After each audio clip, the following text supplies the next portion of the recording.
잘 지내셨어요? 네.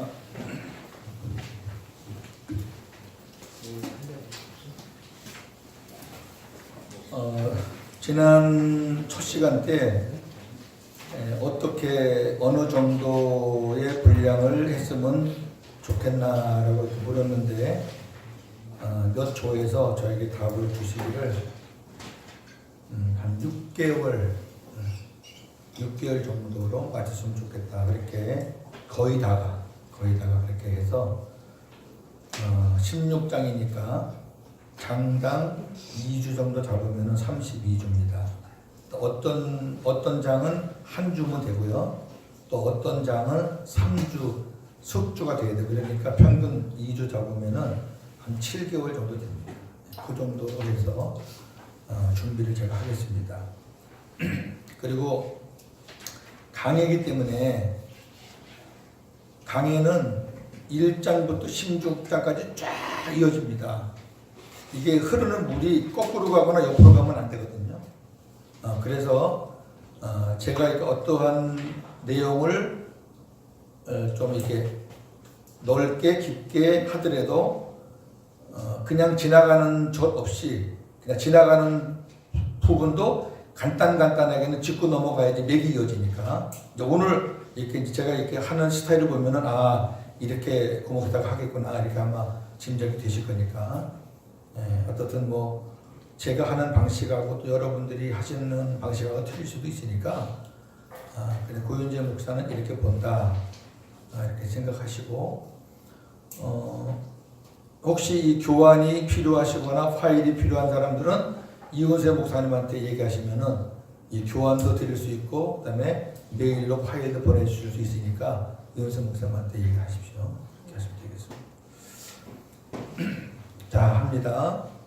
회원들의 의견을 종합해서 고린도전서 강의를 장당 2주 정도로 해서 6, 7개월 정도에 마치는 것으로 진행을 하고 교회를 의미하는 헬라어 에클레시아의 원 의미는 이게 영적인 성경적인 그런 단어가 아닙니다.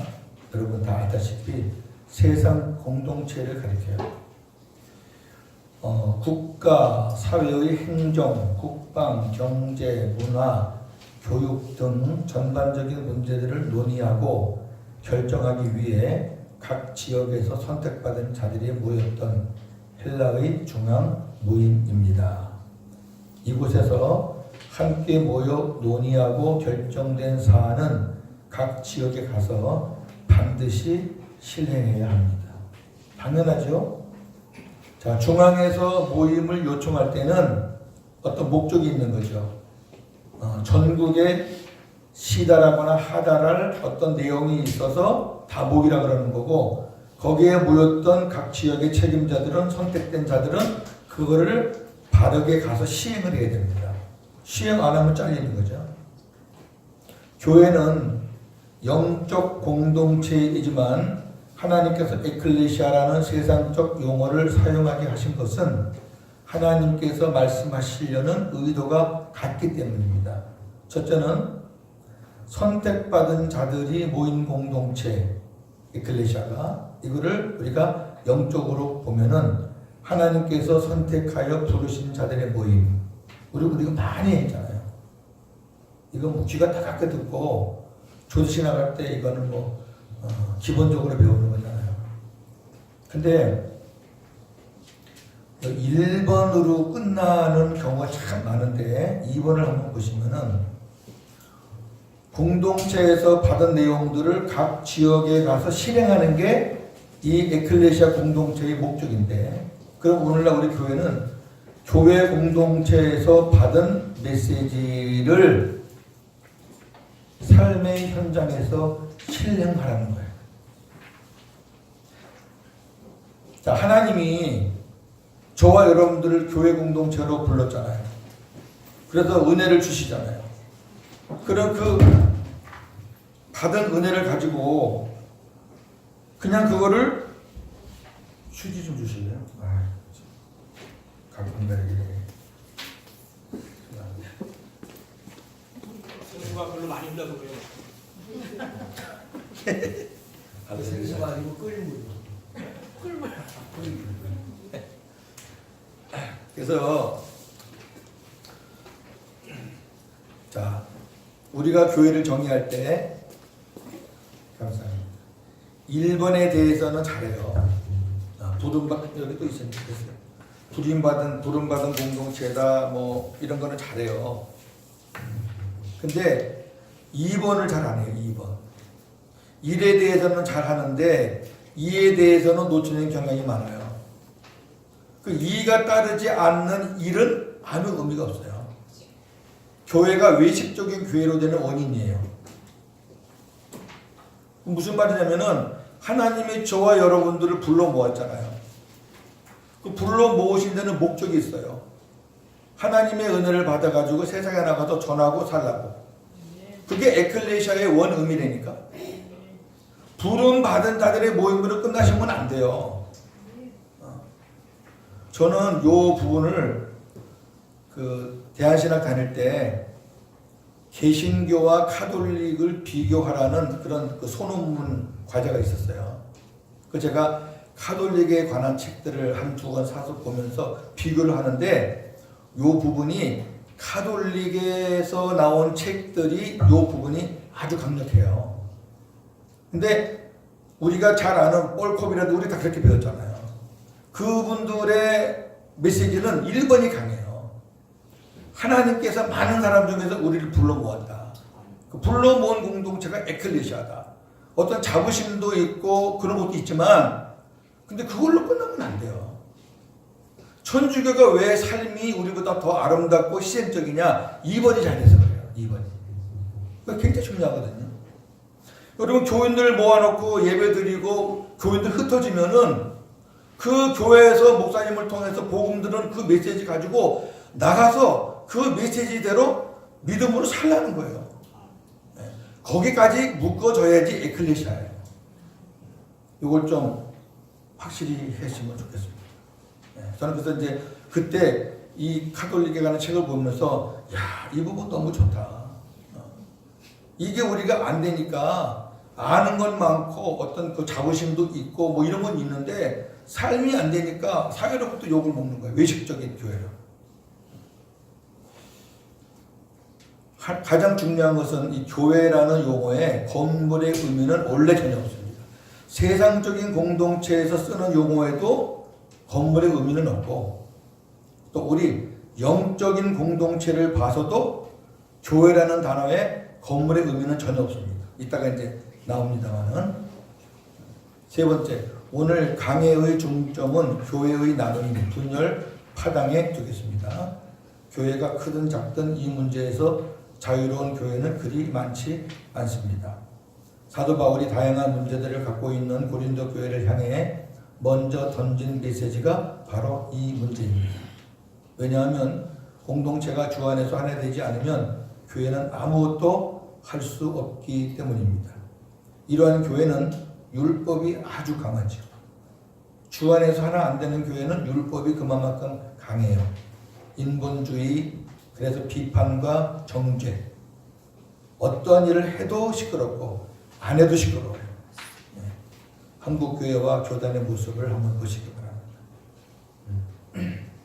자, 오늘 본문 1절부터 17절까지 때 저랑 나눠서 한 절씩 읽겠습니다. 하나님의 뜻을 따라 그리스도 예수의 사도로 부르심을 받은 바울과 형제 소스데네는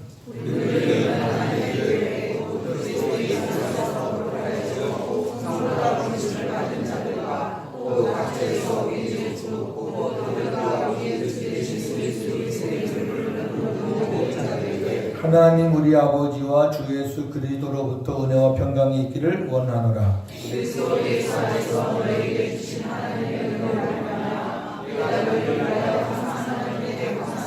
이는 너희가 그 안에서 모든 일 곧 모든 언변과 모든 지식에 풍족함으로 너희가 모든 은사에 부족함이 없이 우리 주 예수 그리스도의 나타나심을 기다림이라.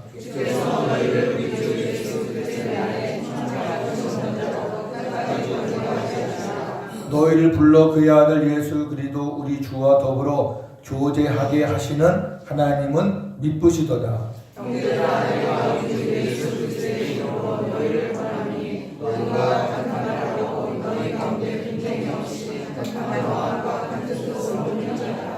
내 형제들아 근로의 지편으로 너희에게 대한 말이 내게 들리니 곧 너희 가운데 분쟁이 있다는 것이라.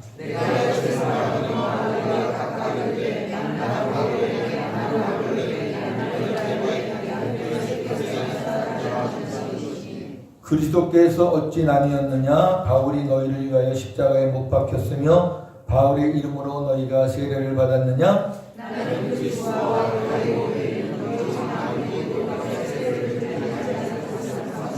이는 아무도 나의 이름으로 세례를 받았다 말하지 못하게 하려 함이라.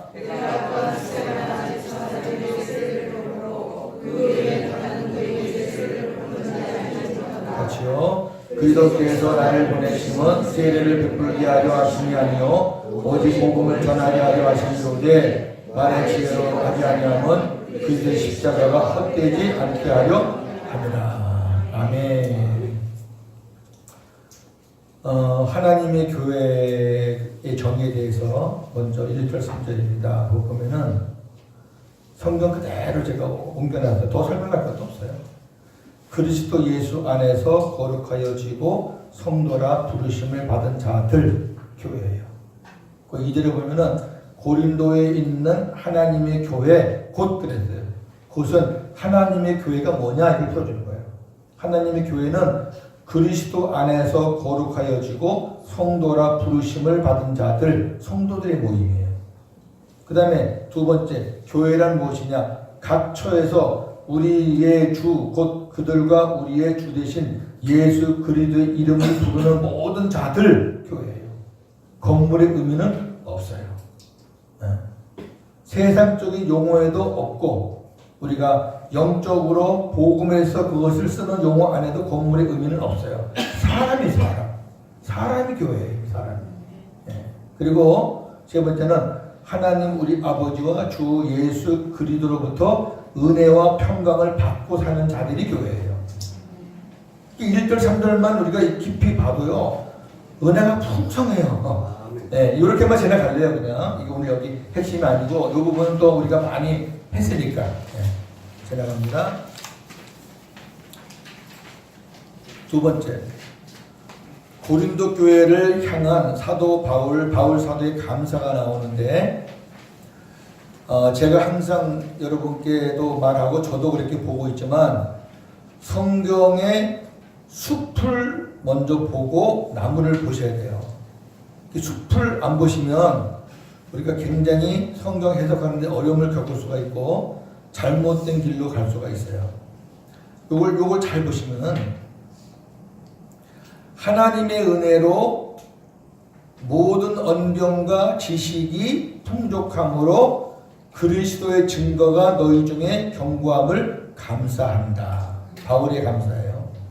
두 번째, 하나님의 은혜로 모든 은사에 부족함이 없음을 감사한다. 세 번째는 하나님의 은혜로 주 예수 그리스도의 강림을 기다림에 감사한다. 이게 세 가지가 뭐냐면은 고린도 교회가 언변과 지식이 풍족해. 거기 유식한 사람들이 많아요. 귀부인, 헬라인들, 뭐 이런 많은 사람들이 모이는 큰 대도시이기 때문에 똑똑한 사람들이 많죠. 철학자들도 있고. 그런 사람들이 교회 안에 들어와서 이제 언변과 지식이 풍족하니까 그 언변과 지식으로 너희가 그리스도를 증거해서 하나님의 교회가 전교해질 것을 감사. 그 다음에 은사가 많아요. 은사가 많아서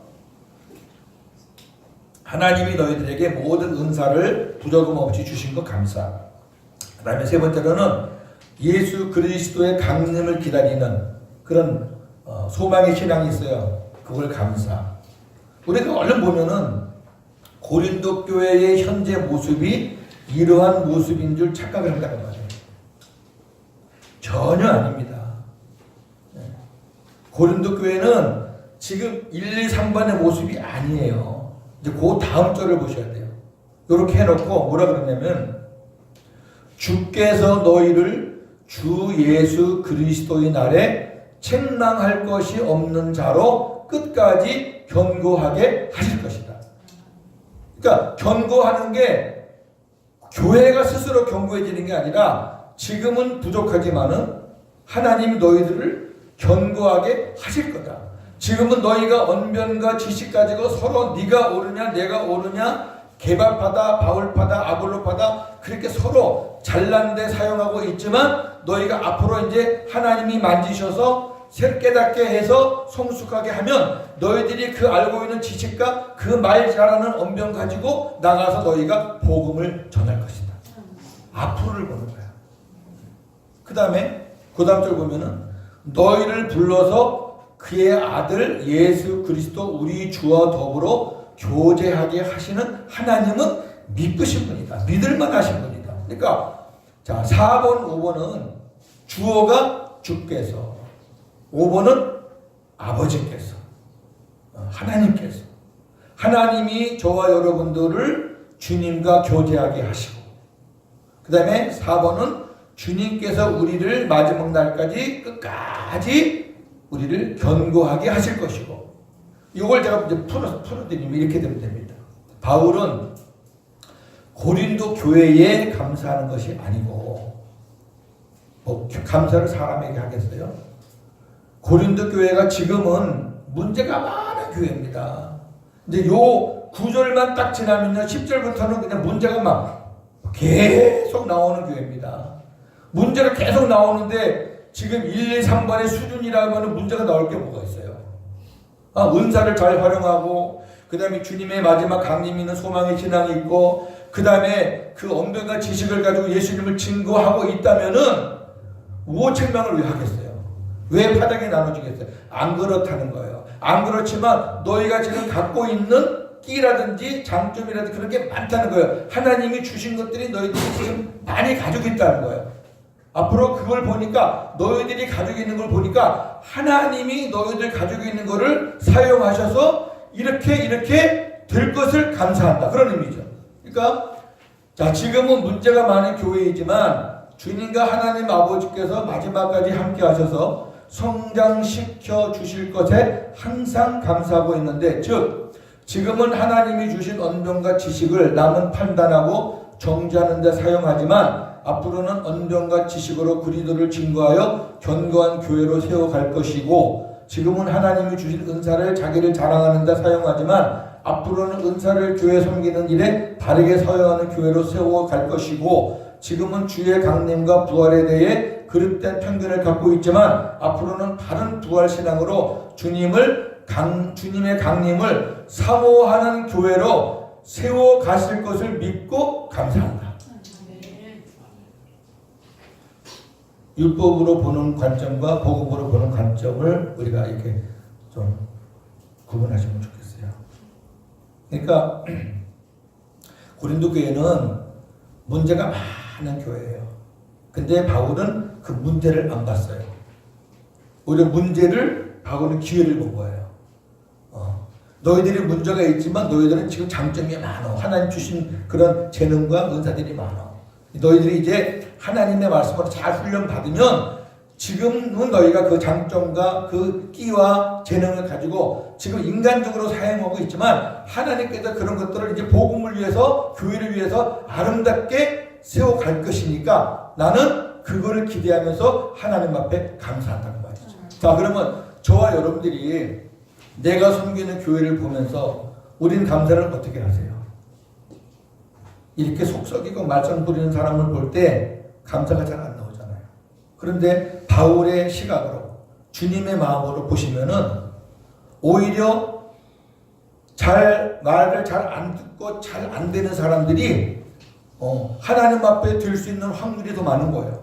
그러니까 하나님이 그렇게 해 주실 것 그게 자식이든 뭐 교인이든 속을 썩이든 어떻든 간에 지금은 그렇지만 그래도 하나님이 내가 저 사람 볼 때 하나님이 저 사람에게 이런 은혜를 주셨으니까 말을 너무 잘해. 근데 그게 지금은 막 사람들한테 말을 많이 하는데 이젠 저 말 잘하는 거를 하나님께 말하는 사람으로 바꿔놓으면 얼마나 기도를 잘하겠어. 이렇게 앞으로 하나님이 그 사람을 만져가지고 그 장점과 은사를 잘 다듬어서 하나님께서 귀하게 사용하는 사람으로 만들어질 것을 기대하면서 주님을 바라보고 감사하는 거죠. 네. 여기도 이 정도로 지나가겠습니다. 자, 3번입니다. 오늘 우리가 좀 고민할 부분이고 생각할 부분이고 교회의 분열 파랑입니다.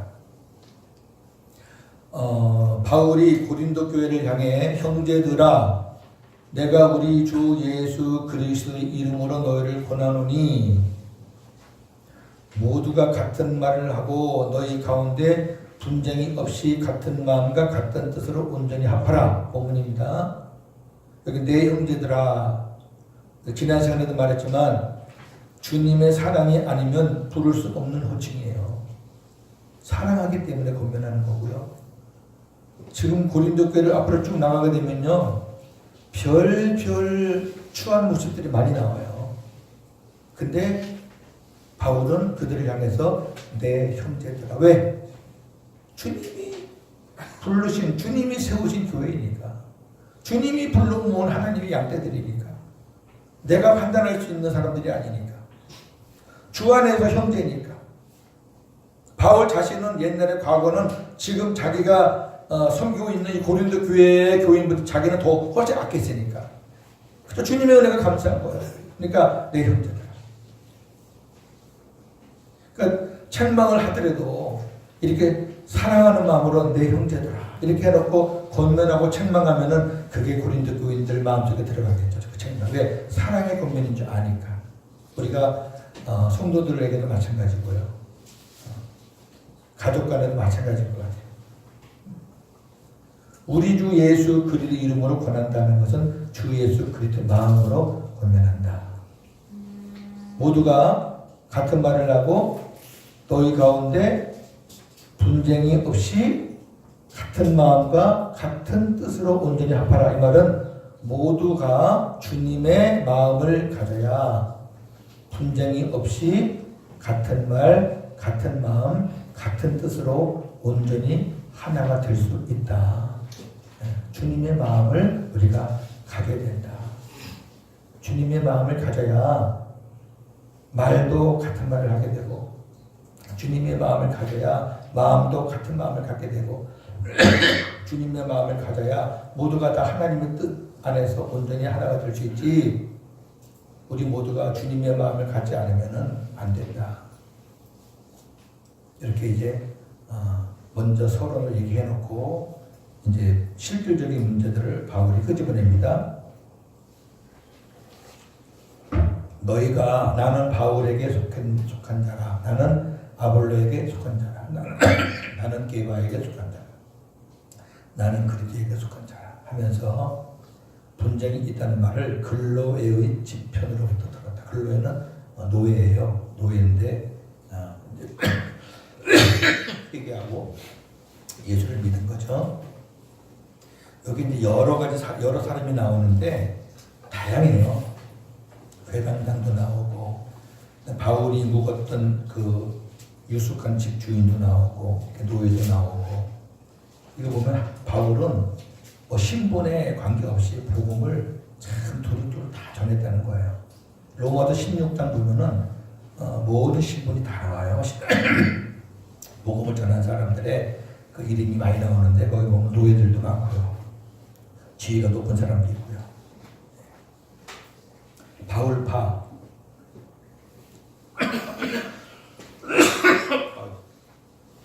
바울파는 바울이 개척자잖아요. 교회 초창기 때부터 바울의 영향을 받은 자예요. 그러니까 지금 보면 우리가 말하면 개척 멤버들이에요. 이 사람들은 바울이 최고예요. 그리고 바울은 이방인의 사도로 부름을 받아서 이방으로 다니는 사람이에요. 이방인들이 바울을 좋아합니다. 유대인들이 아주 이방인들을 싫어하는데 바울은 유대인이면서도 하나님께서 이방인 사도로 세웠기 때문에 이방인을 많이 다녔고 그래서 이방인들이 많은 영향을 받아서 예수를 믿게 됐고 그래서 이방인들이 바울을 추종을 해요. 그리고 초창기 때부터 있었던 사람들이 바울을 추종했고 당연한 거죠. 그 다음에 아볼로는 바울 다음에 와서 사역을 한 사람인데 이 사람들은 바울의 영향을 받지 않는 자들이에요. 쉽게 말해 바울의 후임자니까 바울의 영향을 받지 않은 자들이에요.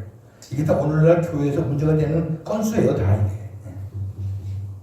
그 다음에 아볼로가 지식이 뛰어나요. 헬라의 지식인과 귀부인들이 아볼로를 많이 따랐죠. 게바 뭐니 해도 베드로는 사도 중에 으뜸이라고 생각을 한 사람들이 많았죠. 그래서 게바가 사도 중에 으뜸이라고 믿는 자들 그리고 유대인들이 좋아해요. 당연하죠. 유대인들이 좋아해요. 그 고린도라는 도시는 온갖 사람들이 다 모이니까 이렇게 파가 갈라질 수밖에 없어요. 주님의 마음이 안 되면 하나가 될 수 있는 방법은 전혀 없어요. 12사도가 주님의 마음으로 됐기 때문에 그들이 하나가 돼서 복음을 전했지 다 틀린 사람 아닙니까? 네. 그리스도파는 좀 책을 참고해 보니까 예수님의 동생 야고보를 추종하는 사람들이에요. 사도는 아닌데 야고보가 굉장히 영향력이 있고 야고보는 예수님과 형제이기 때문에 그래서 어떤 그 그리스도파라는 우리가 정통이다 이렇게 말하는 무리들이에요. 그러니까 지금 다 문제가 있어요. 다 문제가 있다고. 자기 나름대로는 다 이유가 있어요. 합당해요. 네. 교회 개척자잖아. 아볼로가 물을 줬잖아. 그래도 사도하면 베드로지.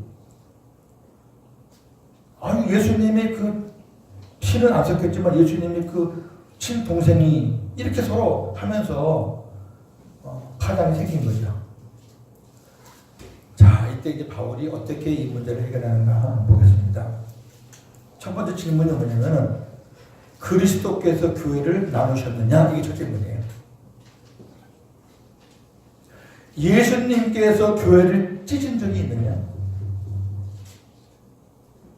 예수님이 머리고 교회가 예수님의 몸인데 예수님이 자기 몸을 찢겠느냐? 나누겠느냐? 그렇게 하셨느냐? 이 말을 바꿔 말하면 너희들이 지금 그렇게 파당을 나누어서 서로 싸우는 것을 주님이 하신 거냐? 지금 이 일을 주님이 하셨느냐? 너희들 파당 나눈 게 주님이 하신 거냐? 그 말이에요. 그리스도께서 이렇게 하신 거냐? 할 말이 없죠. 그 다음에 두 번째는 나 바울이 너희를 위해서 십자가에 못 박혔느냐? 아주 전폭적이에요. 여기 나 바울이라는 얘기는 다 포함되는 거야. 아볼로가 너희 위해서 십자가에 못 박았네? 게바가 너희 위해서 십자가에 못 박혔느냐? 야고보가 너희 위해서 십자가에 못 박혔느냐? 너희 위해서 십자가에 못 박힌 사람이 여기 어디 있느냐? 너희를 위해서 십자가에 못 박히신 분이 그분이 우리의 머리가 되고 그분이 우리의 주인이 돼야지. 세 번째는 너희가 나 바울의 이름으로 세례를 받았느냐? 이것도 마찬가지야. 아볼로의 이름으로 받았느냐? 게바의 이름으로 받았느냐? 그러니까 지금 바울은 다른 사람을 얘기하는 게 자기 이름을 들어가지고 자기를 묵살시키면서 예수님을 드러내는 거예요. 바꿔 말하면 예수님은 교회를 세우고 예수님은 교회를 하나로 만드시는 분이다. 너희에서 십자가에 못 박히신 분은 예수님이고 너희가 세례를 받는 것도 예수님의 이름으로 세례받는 거다. 예수님을 지금 드러내시는 거예요. 자기는 다 감추고.